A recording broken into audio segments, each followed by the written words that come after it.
Welcome to our channel. Today we how to activate FFmpeg for cutting and concatenating clips step by step clearly.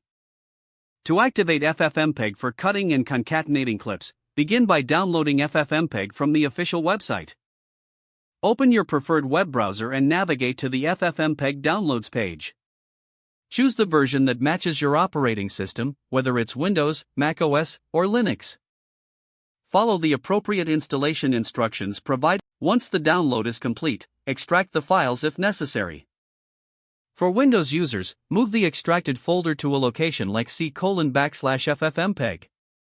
Next, locate the bin folder within this directory and copy the path. Open the Start menu and search for Environment Variables. In the System Properties window, click on the Environment Variables button. Under the System Variables section, find and select the path variable and click Edit. In the Edit Environment Variable window, click New and paste the FFmpeg bin path you copied earlier. Click OK to close all dialog boxes and apply the changes.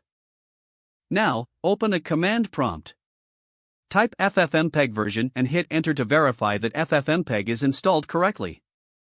To cut a video clip, use the following command format: FFmpeg input.mp4 ss start_time to end. Replace input.mp4 with the name of your video, start_time and end_time with the desired timestamps, and output.mp4 with your desired output file name. To concatenate clips, first create a text file listing the files to concatenate. The text file should be formatted as follows: file clip1.mp4, file clip2.mp4, and so on. Save this text file as concat_list.txt in the same directory as your video files. To execute the concatenation, use the command FFmpeg fconcat safe0 I concat_list. Replace output.mp4 with your desired output file name. FFmpeg will now process the files and create your new video. Once complete, navigate to the output directory to find your final clip.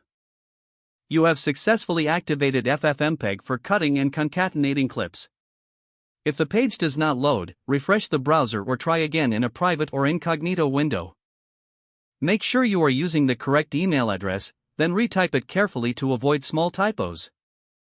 If your password is not accepted, use the reset option and create a new strong password you can remember. Check your spam folder for verification or security emails, then complete any requested confirmation steps.